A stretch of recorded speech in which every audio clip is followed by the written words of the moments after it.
Camionetas polvorientas, programa 8282. Esto corresponde al miércoles 12 de febrero de 2025. Nos quedan 2 días para San Valentín. Yo siempre ahí lo dejo. Parece un invento de los centros comerciales, pero no cuesta nada quedar bien. Y hay que hacer un San Valentín a diario, el que tenga pareja. Bueno, teníamos un plan bien trenzado, pero lo voy a cambiar. ¿Por qué? Porque grabamos un especial para emitir con todas las datos, con muchos datos sobre el relevo generacional de gente joven, gente mayor, muy interesante.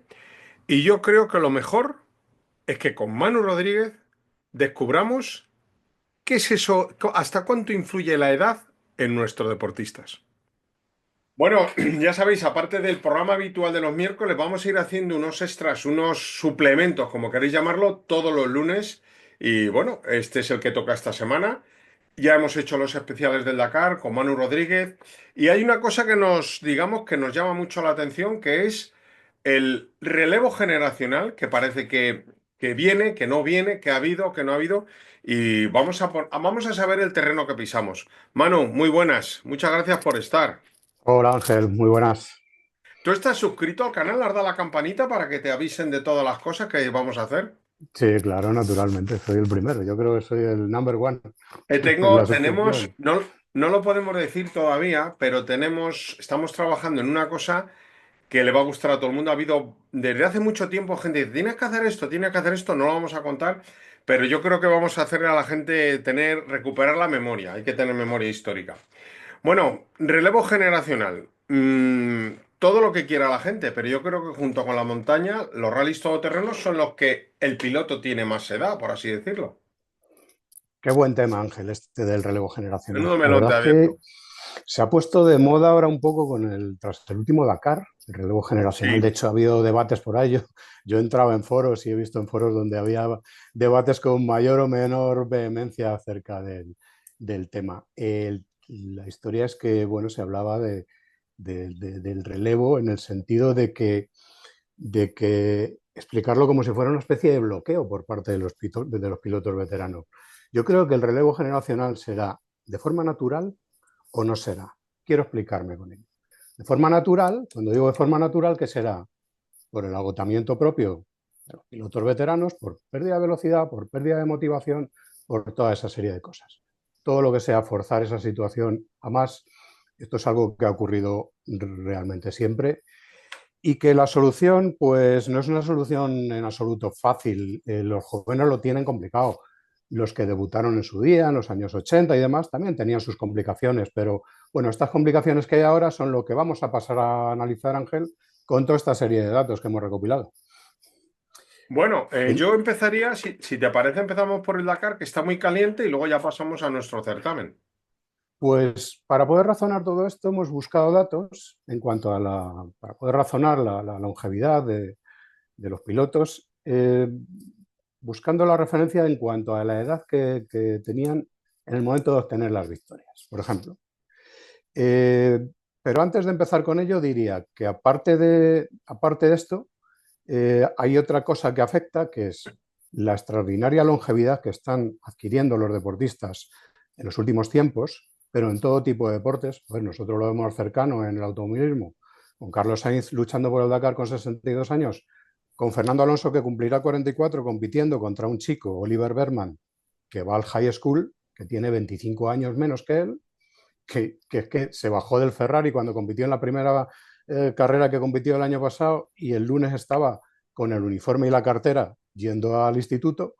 Es decir, que bueno, eso es un fenómeno a nivel de deporte máximamente profesional como es la Fórmula 1, pero bueno, lo estamos viendo en todo tipo de deporte. Lo vemos en tenis, lo vemos en ciclismo, lo vemos en el baloncesto, lo vemos por supuesto en el fútbol, que son deportes de gran exigencia física, de una extraordinaria exigencia física, donde el que ronde en la cuarentena mucho de los pilotos es algo que no es en absoluto descabellado.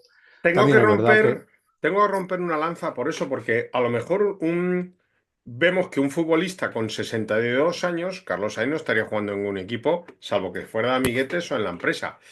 Pero tampoco veo a ningún futbolista de 20 o 30 a lo mejor subido en un coche de los nuestros, de una va, de una viene, con la espalda como se tiene, atado muchas horas, porque aunque los tramos son más cortos, cuidado, que lo nuestro sigue siendo un poco diferente el automovilismo, bueno, la Fórmula 1 ya ni te cuento, el Sí, automovilismo en eso. general, pero cuidado, que no hay que desmerecer bueno, aunque hay alguno que se cuida, no se cuida absolutamente nada, no voy a dar ningún Sí. nombre, pero bueno, Sí, sigue, pero perdona, que te he es que cortado. uno de los fenómenos sociales es precisamente eso, que lo que ha llevado es que la sociedad en general se fija, tiene el espejo en el deporte profesional.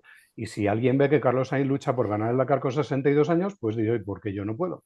¿Entiendes lo Ya, que te digo? Y ya. muchos de los pilotos de Fórmula 1 que ven a Fernando Alonso con 44 ahí dándolo todo, pues también lo intentarán.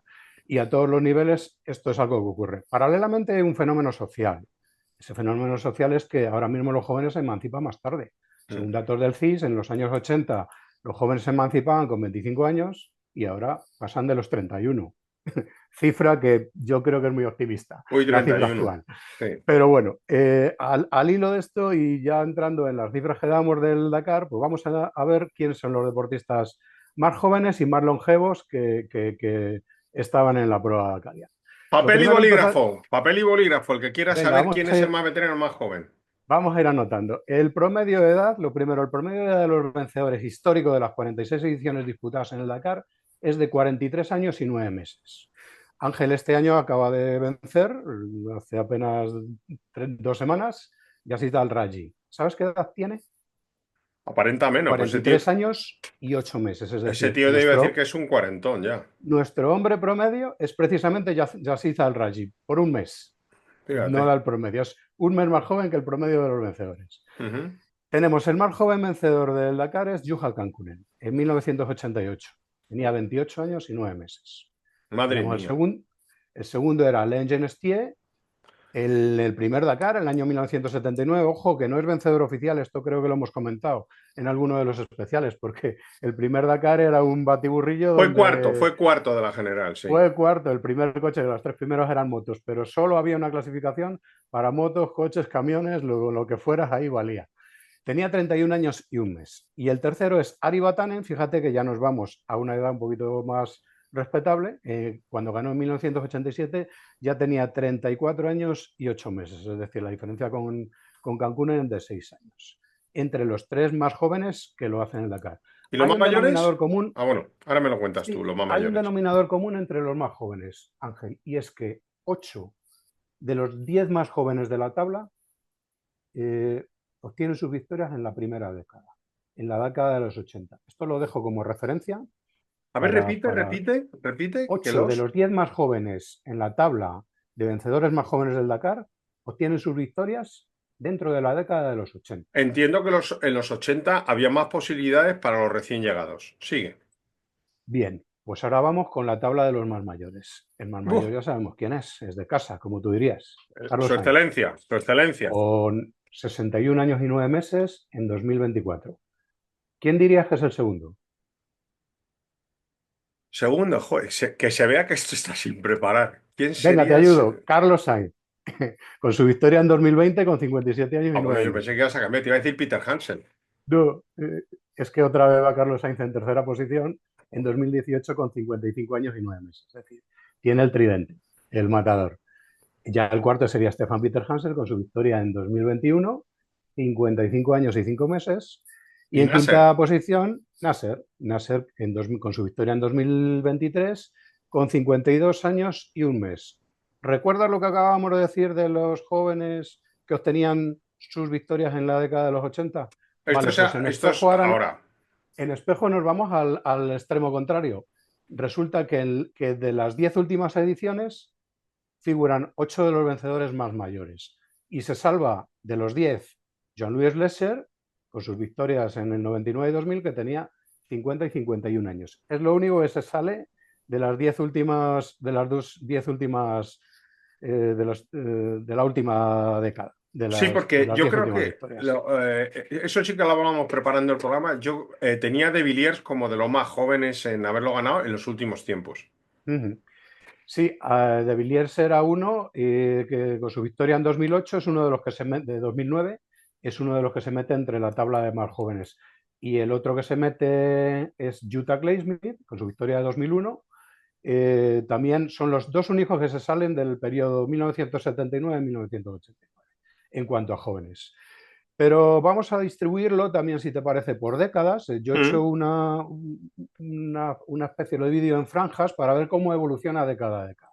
El Dakar, los vencedores, el promedio de vencedores del Dakar durante la década de los 80 arroja 37 años y 10 meses. Joder. 10 años más tarde, 42 años y 5 meses, es decir, 5 años más. En la Ujú. década de los 2000 se mantiene, incluso baja 2 meses, 42 años y 3 meses.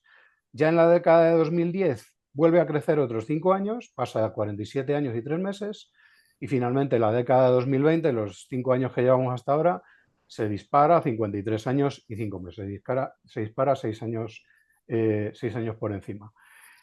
¿Por qué hago esta referencia? Porque ahora vamos a ir a referencias nacionales, vamos a comparar de alguna manera el Dakar con nuestro Dakar doméstico, que no es ni más ni menos que el CERTT, que el Campeonato de España de Rallyes Todoterreno, para ver que hay una pauta, que hay un patrón de funcionamiento exactamente igual. Lo vamos a desgranar ahora. Entonces vemos que con una década de retraso y tras el barbecho aquel que tuvo el Campeonato de España de no celebrarse entre los años 95 y 98, bueno, pues de alguna forma la comparación de cada década es posible. Y a nivel nacional ocurre, como bien te decía, ciertas similitudes. El promedio de edad de los 32 vencedores del CER, del Campeonato de España de Rallyes Todoterreno, es de 40 años y 4 meses. Joder. Recuerda, en el Dakar era 43 años y 9 meses, aquí estamos en 40 con 4. Nuestro hombre promedio sería Félix Macías, que con su Mm. victoria en 2021, perdón, siempre con las fechas me voy. Con su victoria en 2021, con 40 años y 10 meses, es lo más próximo al promedio de vencedores del Campeonato de España. Vamos con los más jóvenes. Francesc Selga, el piloto más joven en ganar en el Campeonato de España. En 1993, con 29 años y 3 meses. Oh, ya tiene Marc edad. Blázquez, Marc Blázquez sería el segundo, en el año 2006. Marc venía de unas campañas con una experiencia extraordinaria con SEAT y su desembarque en el Campeonato de España de Todoterreno fue un antes y un después. Con 30 años y 4 meses, su victoria en el año 2006. Y el tercero, el tridente de pilotos catalanes, Francesc Termens, con su victoria en 2011, con 31 años y un mes. Ahora, dentro de los 10 primeros, de los más jóvenes en el Campeonato de España, se da ahí un poco la circunstancia especial de los 5 títulos consecutivos de Rubén Gracia, que figura entre el quinto y el décimo más joven, que empezó con 32 años y terminó su secuencia con 37. Y donde están incluidos también entre esos más jóvenes José Antonio Villalba, venciendo con 31 años y 2 meses en 2001, Mm. y Manuel Plaza, con su victoria en 1994 con 34 años justos. Ahora vamos con los más mayores. El más mayor en vencer en el Campeonato de España, Luis Recuenco, en 2022 con 58 años y 3 meses. Me han encendido Perdonar, luz porque perdonar que demos estas cifras a los veteranos, porque luego van a decir, menudas momias, pero Luis, son cosas que pasan, ni más que van a decir ahora. no, no, momias en absoluto. Ya, es Es una un forma de honor hablar. tener gente Sí, así sí, sí. y que siga tirando del carro, Y como se va siguen al tirando del portugués a carro. correr, cuidado, se hace el portugués y el nacional, el tío, Y si pudiera, si por él fuera a estar todos los fines de semana dándolo, es una persona, yo le conozco bien y es una persona que transmite una ilusión y un empuje Sí. que da gusto. O Yo sea, lo he seguido también realmente en circuitos y es verdad, ahora mismo haces una reunión, o haces una carrera en el jardín de tu casa y Luis Recuenco va. Sigue. sí, es cierto. El segundo más veterano, Santi Carnicer, con su victoria, la actual, en 2024. La ha hecho con 55 años y un mes. También Santi Carnicer en la tercera plaza. La victoria de 2023 con 54 años y un mes. Ha vencido en 2 años consecutivos. El cuarto ya es Manuel Plaza, con su victoria en 2010. 50 años y un mes. Y el quinto tenemos a Luis Recuenco otra vez, con su victoria en 2013, con 49 años y 3 meses. Aquí, Ángel, me gustaría destacar la longevidad pues, de un referente para nosotros, que es Manuel Plaza. Sí, sí, Es el sí. séptimo, es el séptimo entre los más jóvenes, con su victoria en 1994, con 34 años y un mes, y el cuarto más mayor, lo acabamos de citar ahora, con 50 años y un mes, con su victoria Manolo, te conserva en muy bien, 2020. Santi, también te conservas muy bien. Pero efectivamente, eso y también lo de Recuenco, es una lectura que nos da a entender que llevan muchísimo tiempo en la disciplina, porque fíjate, cuando ganan el primer título y siguen. También es muy de agradecer, aunque Luis ha ido a otras disciplinas y Santi también ha corrido otras cosas, que Plaza, salvo cositas muy esporádicas, siempre ha estado en el todoterreno. Sigue.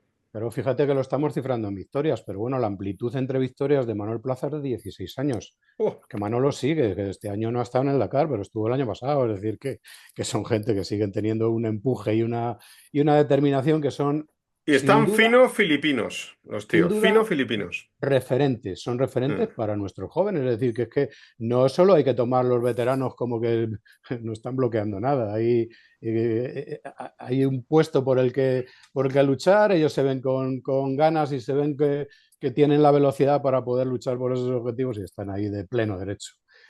Entonces, para aportar más datos, Ángel, e incidir sobre todo este tema, eh, recuerdas que lo hablamos, que bueno, yo en mi extensa hemeroteca, un día tirando me encuentro con una revista de nuestra añorada Autoaventura 4x4, 17 años estuve yo ahí.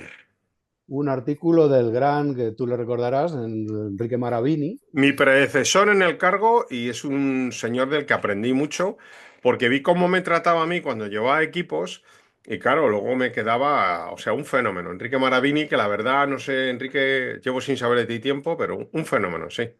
Pues no se les ocurrió otra cosa que hacer una encuesta para ver cuál era la realidad del mundo del todoterreno. Estaba ciertamente incipiente. Era la tercera edición, acaba de terminar la temporada 2001 y de cara a la temporada 2002, en uno de los primeros reportajes, con una serie de encuestas que ellos habían practicado y además que tenía una muestra, un rango que la hacía muy fiable. ¿Cuánto daría muchas veces el CIS o los sondeos Los del Estudio periódicos. General de Medios? Mm. Hicieron 65 consultas entre los habituales participantes del certamen, de los cuales respondieron 42, lo que es un 65%, que da un rango pues, bastante fiable a la hora de analizar estos datos. Bien, te diré, lo primero, para quedarnos, como tú decías antes, papel y boli. El promedio de edad de los participantes del Campeonato de España de Rallys Todoterreno en el año 1991 era de 27 años y 9 meses. Joder. Más datos para incidir en este sentido. El 70% de ellos tenía una antigüedad de licencia de 3 años y no más. Provenían muchos de ellos de las rutas todoterreno que habían ido animándose a pasar a la velocidad. Rutas que en la parte final de los 80 se había puesto tan en boga Mm. con el boom que teníamos con el todoterreno en España. Si hablamos de presupuestos, el 90% de ellos certificaban, aseguraban en esa encuesta, tener un rango de manejo entre 12.000 a 25.000 euros. Ojo, he traducido, esto las cantidades que figuraban en el reportaje eran pesetas, pero como ya las tenemos olvidadas y hay muchos de nuestros seguidores Yo no, ¿eh? Yo no. ya, pero muchos ni siquiera lo tienen considerado. Entonces he traducido directamente para tratar de decir, como vuelvo a repetir, 90% su presupuesto anual era para 5 pruebas entre 12.000 euros y 25.000. Y solo un 10% tenía un presupuesto superior a los 25.000 euros. Recordemos, era una época donde había coches oficiales que desaparecieron como los dinosaurios del planeta, como si hubiera aparecido el Joder. meteorito. Bien, apunta estos dos datos que yo es lo que más interesante veo, lo siguiente. Tan solo el 15% de los participantes completaban el 100% de esos presupuestos con patrocinios, tan solo. Pero Joder. ojo, el 50% restante, o sea, el 50% completaba la mitad o más del presupuesto con patrocinadores. Yo esta es una circunstancia que estoy seguro de que, a ver, no he hecho la encuesta, pero si tú vas por un parque de trabajo de los de ahora y dices, ¿cuánto de tu presupuesto lo completan tus patrocinadores? Y ya quisiéramos soñar con cifras en este sentido, Mm. de completar en patrocinios el 50% de las personas que salen a competir. Ya te digo yo que no llegamos de ninguna de las maneras. Recordemos, en aquella época de 1991 el salario promedio en España bruto era de 1.000 euros al mes, unas 170.000 pesetas. En 1991 el coste por participar en una prueba venía siendo de unos 2.500 euros. Esto no me lo invento yo, esto es de mis múltiples conversaciones con mi buen amigo y casi vecino José María Ginés. Me han Buena. trasladado, Último ganador de la Copa Samurai. Ojo. Y un montón de Dakares africanos. Sí. pues me ha trasladado datos de la Copa Le Defender de regalaron la un cual coche, o sea, Suzuki regalaba un coche por ganar la copa, que lo podías quedar, regálaselo a tu prima, a la rara, o seguir corriendo o venderlo. O sea, era dinero. fue piloto oficial en la temporada 1989 con Suzuki, como consecuencia de haber ganado la anterior que se hacía en los rallies de tierra, el Sí. año anterior del debut de los rallies todoterreno. Eh, eh, Datos de la Copa es el Defender. Había Ah, dos copas promedio anuales en esa época en las cuales había facilidades para ayudar a la gente a que pudiera competir. Que esa es una de las carencias que tenemos ahora, total, máxime como con la total. desaparición de Yamaha, que ya está confirmada para este año, la Ahora te desaparición de la diré Copa otra Yamaha. carencia que encuentro yo. Sigue. Bien, pues la Copa Shell Defender, que se mantuvo durante 3 temporadas, resulta que comprar el coche nuevo costaba 15.000 euros. Tenía un precio de un kit de preparación que incluía suspensiones, arco de seguridad, baquets, reposapiés de copiloto, etcétera, etcétera, costaba 3.000 euros. Y había una ayuda a la compra de 1.500 euros para ese vehículo. Había prima de salida de 400 euros por carrera. Había prima de llegada de 200 euros por carrera. Había premios por carrera para los 8 primeros, de entre 600 y 150 euros, el primero al octavo. Había una serie de premios finales que era, en el caso de la Defender, el primero era la participación con todos los gastos pagados en el Rally del Atlas. Y entre el segundo y el quinto, entre 2.500 y 600 euros, 400.000 pesetas de las de entonces. Hemos tomado como referencia la Copa Defender, pero lo hemos comentado en alguna otra ocasión. La Copa Suzuki por aquella época daba el triple de premios de lo que daba esta Defender. Sí. Y Premios Nissan por tenía carrera. copa también. Nissan había copa con los Patrol. En fin, todos estos son datos, Ángel, que por sí solos, pues a lo mejor podemos decir, pues no nos dicen gran cosa, si no los comparamos con lo que ocurre ahora, 32 años más tarde.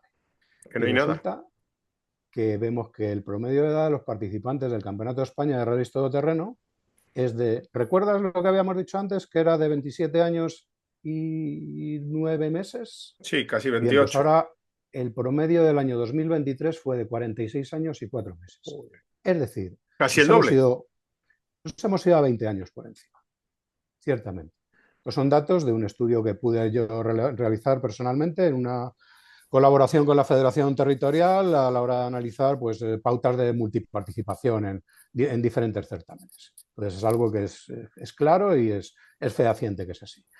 Por aportar un segundo dato, digo, vamos a ver cómo es un campeonato similar paralelo a nivel nacional. La Tierra en el año 2023 ofrecía datos de participación promedio de 36 años, es decir, 10 años menos en el caso de la Tierra que en el caso del todoterreno.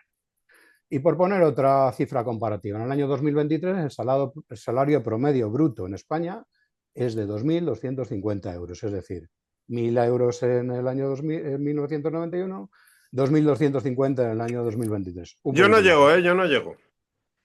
Bueno, son datos que al hilo de todo esto pues, nos certifican que este incremento de edad de 20 años puede venir ciertamente al hilo de lo que hablábamos al principio. Hay una mayor longevidad deportiva por múltiples razones entre los deportistas profesionales y amateurs, como espejo de ellos.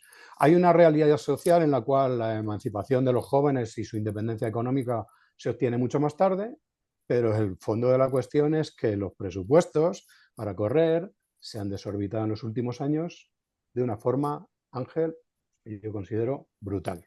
No sé si estarás conmigo en En esto. todas las disciplinas, pero la nuestra es un escándalo.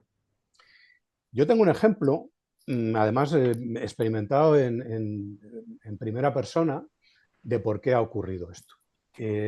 Lo veo muy claro cuando yo con el equipo, con GPR Sport, cuando pudimos irrumpir en el campeonato en el año 2013, pues resulta que en ese primer lustro de la década de 2010 veníamos de una crisis brutal desatada en el año 2008, de aquellas pruebas dobles que había que efectuar junto con la Tierra. A mí me gustaría romper una lanza por una persona, yo creo ahora mismo ciertamente olvidada, pero la que, como tú bien decías antes, hay que tener memoria histórica, y hablo de Antonio Segura. Antonio Segura hizo un fenomenal trabajo tirando del carro en una época muy, muy, muy difícil. Una persona con la que yo pude tener, yo como participante, como jefe de equipo de una escuadra, de un team en el que participaba, y él como promotor, como promotor pudimos tener nuestros más y nuestros menos, pero la perspectiva Joder. de los años no me deja de hacer ver que el trabajo que efectuó fue sencillamente fantástico, rescatando una especialidad que estaba prácticamente muerta. Y en aquellos años, Ángel, en aquellos 5 primeros años de esa década, yo creo que se dio el periodo más democrático de los rallies todoterreno. ¿Por qué digo esto?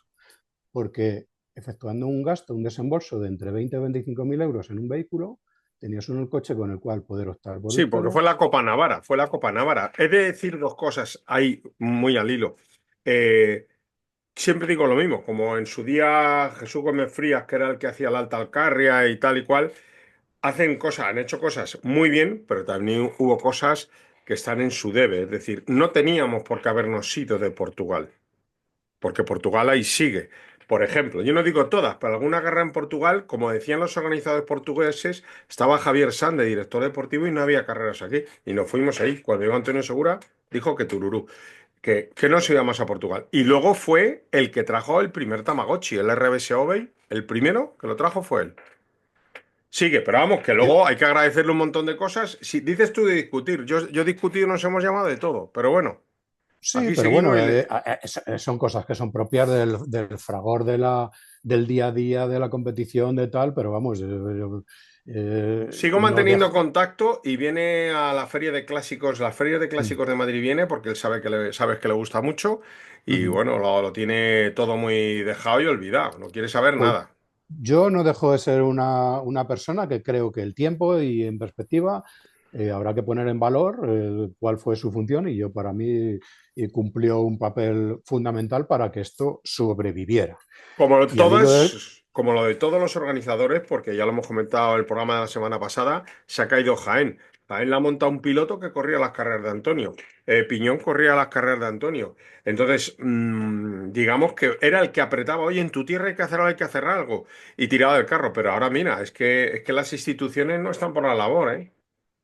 Claro, por eso te decía que en aquel periodo, que fue el periodo a mi criterio más democrático del certamen, en el cual con vehículos usados de 7, de 9 años, nosotros empezamos a competir con un Mitsubishi Montero cuyo valor no creo que fuera más allá de los 20, 25 mil euros de adquisición, un coche usado, y con el cual el debut fue con victoria en la Baja Almanzora, Ya. victoria de Rubén Gracia y siendo subcampeón ese mismo año y campeón al siguiente. Es decir, pero es que en aquella época, te digo, el año 2010-2015, con los T1 podías optar a victoria. Eran Mm. básicamente los Mitsubishi Montero y los Mitsubishi L200. Con los T2 ahí tenías a José Antonio Hinojo o a López Escamilla, José Antonio Hinojo con el Toyota Land Cruiser O T2, Alberto Dors. Alberto el mismo Dors. vehículo que Alberto, pues que Hinojo llegó a obtener victorias absolutas.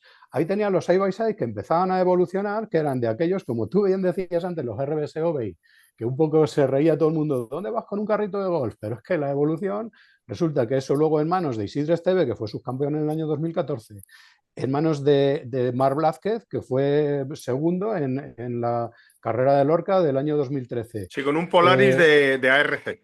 tenías la primera victoria de un side by side que fue del gran Jordi Abril, que era, yo no me canso de decirlo, era endiabladamente rápido a bordo de esos vehículos. Tenías a Joan Lascorz. Joan Lascorz era impresionante cómo iba con esos coches. Pero es que tenías también a los dos ruedas motrices. Tenías a los coches de Javier Herrador, tanto en manos suyas como de Óscar Fuertes, como en Ramón manos de Vila.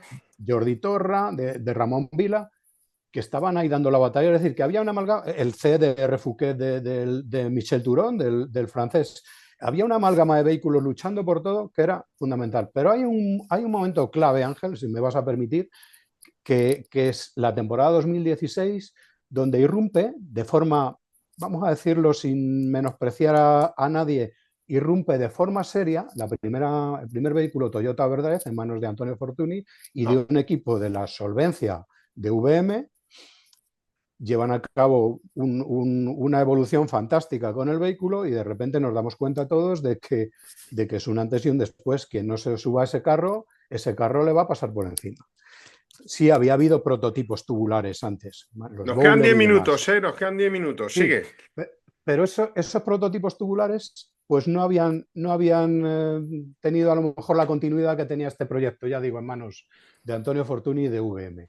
Y hubo que subirse a ese carro. Ese carro Ya. fue lo que realmente, el subirse a esos prototipos tubulares que unos hechos de forma artesanal o otros procedentes de fabricantes del tipo Overdrive o Show Racing o tal que pusieron en escena, y ciertamente fue lo que empezó a aumentar exponencialmente el precio del título. Porque si quieres damos un repaso, esto lo hemos hablado, los vehículos actuales, ¿cómo están? Un T4 ronda los 100.000 euros, que pueden ser unos 70.000 usados. T4 de los que, ojo, Federico Mosni quedó segundo en el campeonato del año pasado con un T4. Es decir, pueden dar un rendimiento extraordinario. Los prototipos de T3 ya te puedes ir por encima de los 200.000 con los Taurus, los OT3, 80.000 un usado. En ese rango estamos. Los monstruos del T1 Plus puede valer 1.000.000 de euros un coche nuevo y 800.000 euros si lo compramos usado.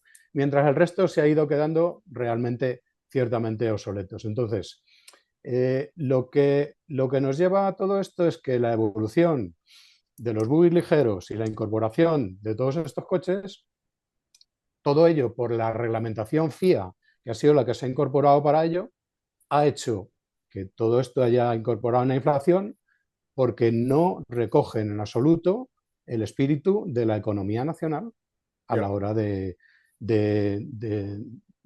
que todos estos gastos sean lo que era racional comparado con lo que veníamos teniendo hasta entonces. Es decir, ahora nos encontramos que estos T1 tubulares de los que hablábamos, de repente la evolución de los prototipos T3 con la irrupción del Can-Am en el año 2017 y sus respectivas evoluciones nos ponían que un coche con 1.000 kilos menos y casi 200 caballos tenía una relación peso-potencia donde te lo hacía pasar muy mal. Entonces, ¿cuál ha sido la maniobra por la que han tenido que optar los fabricantes? Ir a la evolución a la desmesura de los T1 Plus, que, ojo, no los pone a salvo de que los T3 aún los puedan dar guerra y vencerlos. Claro. Y más en nuestro continente.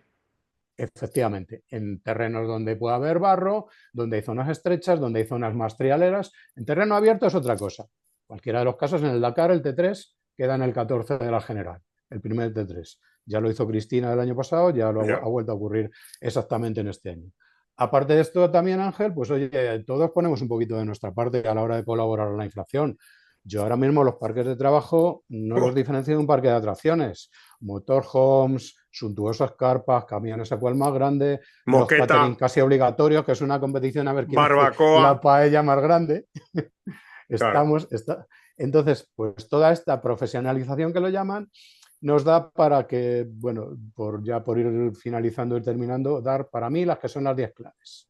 Para que los jóvenes no tengan ahora mismo el caldo de cultivo, que no tengan el terreno para poder progresar y acceder a este deporte de forma competitiva. Papel y boli para las 10 claves que nos da Manu.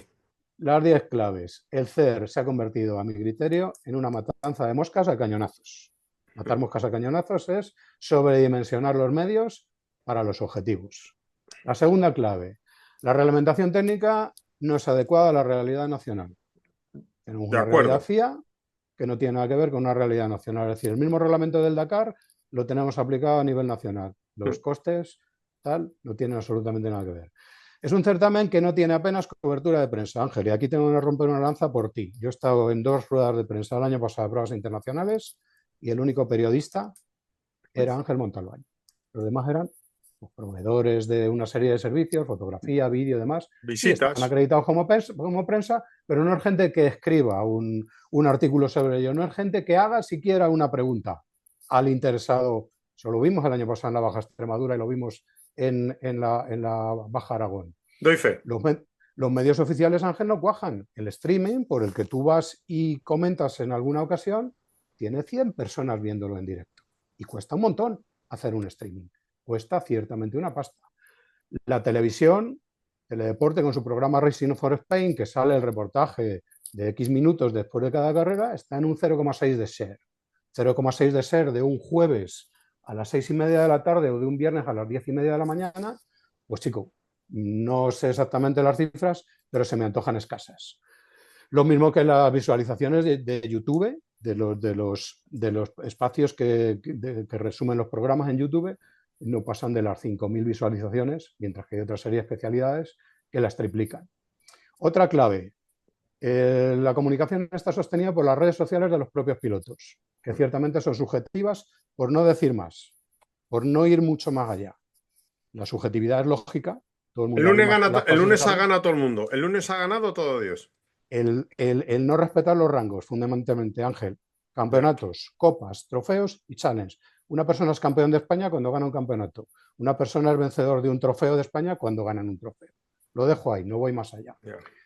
Las competiciones sin apenas difusión para el público, como lo estamos viendo todas las carreras, que son prácticamente clandestinas, dan la sensación de que la gente sobra. Y la gente sobra, si tú no colaboras con que la gente vaya a verlo, no vas a poder incorporar nuevos Sí, aficionados. eso Como, es real.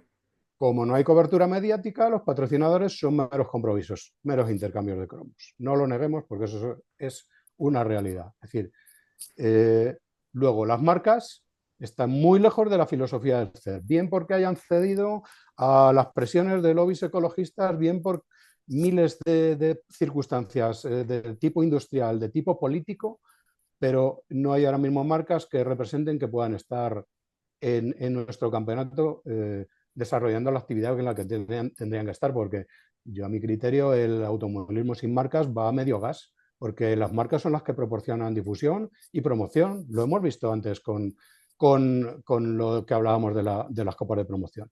Sí. La mayoría de los coches apenas ¿Cuántas claves te quedan que nos quedamos sin tres. tiempo? Venga. Estamos muy cerquita de terminar. La mayoría de los coches no tienen ni apenas carrocería, los coches nuevos, que son ya el 65%.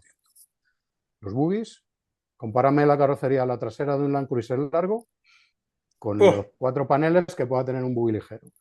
Sin posibilidad de ofrecer algo interesante a los patrocinadores, pues son las personas con muy alto poder adquisitivo, tienen la capacidad de poder entrar. También con ello hay una cierta tendencia a la baja a la participación, una tendencia que no cesa de caer. 81 participantes de promedio hace 3 años, el año pasado 68, este año 62, todo va a la baja. Entonces, con todas esas premisas, los jóvenes lo tienen ciertamente difícil para poder acceder. Es decir, no es que los veteranos lo bloqueen, es que hay una estructura en la cual pues, todas estas cosas que hemos enumerado dificultan su acceso y como tal, pues alguien tendrá que pensar en consecuencia, Ángel, para tratar de paliarlo. sí, porque hay que decir que en la última semana de febrero tenemos el primero de los tres previos del Campeonato de España. El primero va a ser con Manu Rodríguez y vamos a analizar un poco las cosas. Nos vamos a quedar sin tiempo de un momento a otro. Dime. Vale, no, simplemente decir que bueno, este era el análisis y que espero que haber arrojado algo de luz en consecuencia desde nuestra experiencia. Cualquier cosa ya sabéis, pero suscribiros porque si no de esto no os enteráis. Aparte, Manu, lo vamos a dejar descansar eso hasta finales de febrero, pero tendremos más especiales. Muy importante las cifras. Me ha gustado, Sí, Manu. Ángel. Dime. Y insistir, si hay alguien que en sus comentarios quiera apuntar algún tipo de cosa acerca de cómo estaba hablando, estamos abiertos a debatirlo a través de los comentarios en la parte inferior del vídeo. Como siempre. Muchas gracias, Manu. Seguimos en contacto. Gracias a ti y un abrazo, Ángel. ¿Cómo os habéis quedado? No es fácil, ¿eh? No es fácil y más como se están poniendo las cosas. No obstante, bueno, vamos a esperar a que llegue gente joven a nuestra disciplina. Y nada más, comentaros noticias de la semana, pues que Nasser sigue corriendo, ha corrido el rally de su país, el rally de Qatar, de nuevo con Cándido Carrera, de nuevo con Cándido Carrera. Sainz ha estado con la y alguno más aquí entrenando en Paraguayos del Jarama, haciendo unos test con Fast, que es el equipo de Daniel Alonso. Y no me gusta olvidarme de dos que están bastante lesionados que evolucionan favorablemente, que es José Vidaña, un virus que le afectó, que tuvo que dejar el Dakar en Arabia Saudí, sigue recuperándose, y Fernando Álvarez, que está haciendo lo posible y lo imposible para no tener que ser intervenido quirúrgicamente y va recuperando. De hecho, va a probar en unas semanas que, con un vehículo de rallies allí en Argentina, donde está trabajando, y él tenía en mente, aparte del todoterreno, correr el Rally Safari de clásicos o el Rally Safari, no sé, algo así me contó. Quiero correr el Rally Safari. Y bueno, vamos a ver si se le da bien. Ya sabéis, recordar, vamos este fin de semana, vamos a Abeja, a la Baja Montes Alentejanos, la que presenta Humberto Silva. Yo creo que deberíais suscribiros, darle a me gusta, porque vamos a hacer programas especiales con gente que esté por allí y no van a ir en camionetas polvorientas, que sabéis que siempre tenemos un invitado, que es un programa como un poco más formal.